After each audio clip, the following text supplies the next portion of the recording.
Escape. Thank you, sir. And guys, if you have a question, you can always stop me. And no, not that one.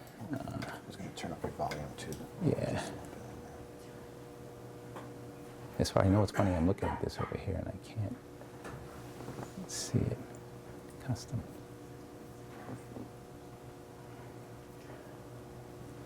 Is it called custom? Yeah. Let me see it.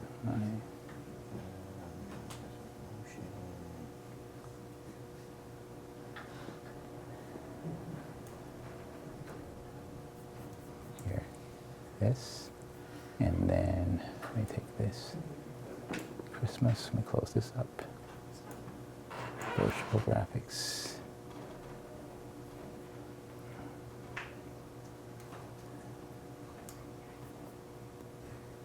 Here. I want that. You can make that. Yeah. Yes, sir. Perfect. Thank you.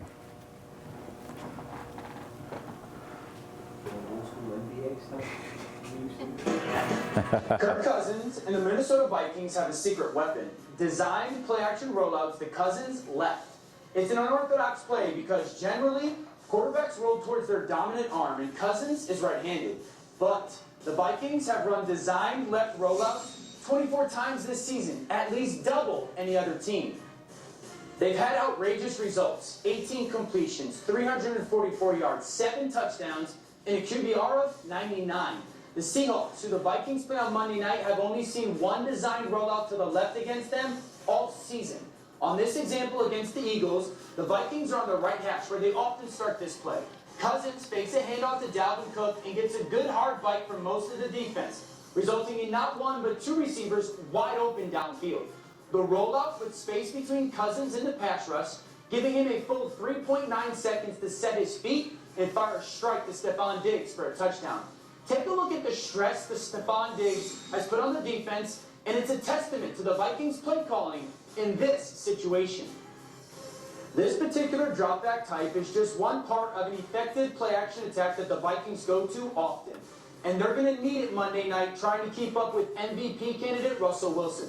But as good as Wilson has been, don't sleep on Cousins. Yes, the Seahawks quarterback leads the league in completed air yards over expectation. Essentially, this is how much Wilson's accuracy has been worth over an average quarterback.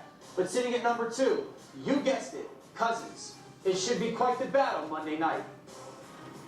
All right, thank you, Dan. And after the game, after Vikings Seahawks at Sports Center with Scott Van Pelt, gets post-game reaction from both teams. And Giannis and the Bucks going for their 12th straight win. Sports Center with SVP after Monday Night Football. It's on ESPN, the ESPN app. Now, that whole graphic, all the graphics in there, that was done in a studio called Studio Y. That particular studio was green screen. None of that was actually there. It's kind of like we do this thing where, I jumped ahead a little bit, but we do this thing where we project an image of an actual studio or an actual field, and we're able to put our graphics over it by using a certain timeline where we can track. But these are the type of graphics I was saying that, back to what I was saying earlier about when you have text and you have font, you have to be able to change it, edit it. It has to be able to fly in a certain way and it has to be correct. There's certain things that have to be added when you add in the Vikings. Make sure that you have the right logo, because believe it or not, there's a lot of schools change logos too. Not the team so much, but the schools do. I think in the NBA, I think a few, like the Washington Wizards changed and a few others. And believe me, when you don't have the right logo up, it comes quick from the league or from the athletic director, calling you personally. This studio was actually part of our virtual set. And it's actually, it's pretty ingenious. You guys should take a trip up there sometime. Yeah, Wayne said it. Take a trip up, come and see us, and show you how it's done.